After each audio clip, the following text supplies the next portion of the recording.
Alors, avant de commencer, je voudrais quand même lancer le jeu de la semaine. Ah. Avec cette semaine à gagner un superbe cadeau. 1 an d'abonnement à Violeur Actuel, un superbe magazine sur l'univers du viol, avec un portrait de Nicolas Hulot, des fiches recettes de cocktails au GHB, bref, un magazine très complet.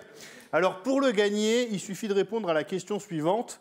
Le plus important quand on fait l'amour, c'est A, consentement, B, consencule.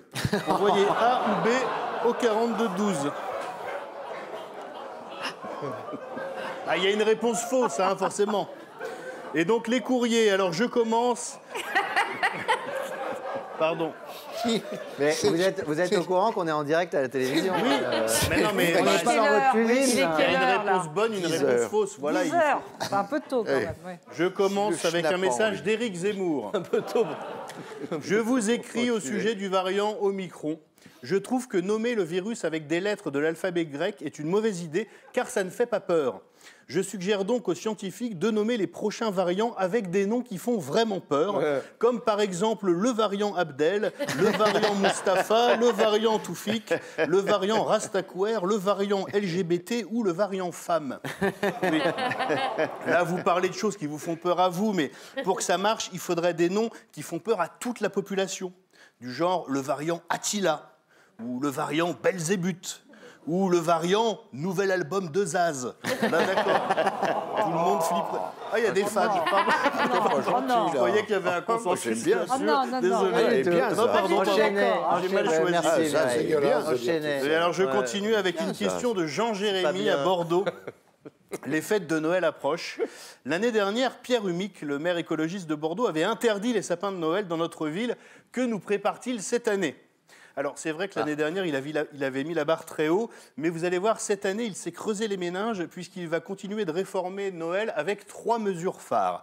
D'abord, il va dégenrer Noël et demande donc aux Bordelais qu'on ne dise plus Noël, mais Noël. Voilà. Quant au Père Noël, il s'appellera désormais le parent 1 Noël.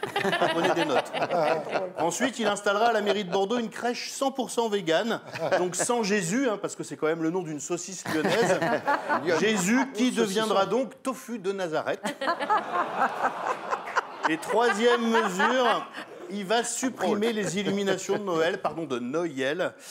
Et il dit que c'est de l'énergie gaspillée inutilement. Et là, pour le coup, je suis d'accord avec lui. Hein, il y a déjà un illuminé à la mairie, ça suffit bien.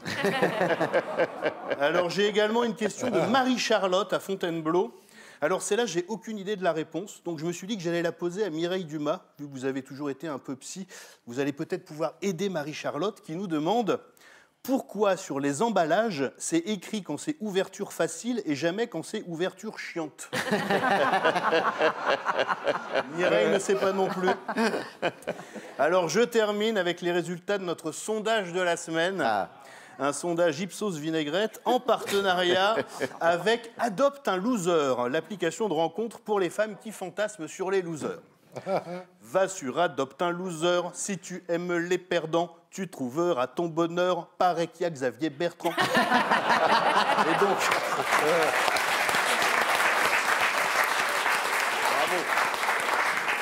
Et donc, la question de la semaine qui, comme vous l'avez deviné, porte sur la victoire de Valérie Pécresse à la primaire des Républicains.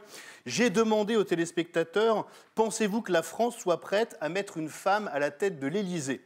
Et alors, 100% des femmes ont répondu oui, et 100% des hommes ont répondu oui, mais non.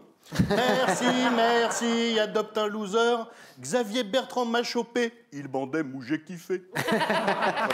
Merci Stéphane, c'est remarquable.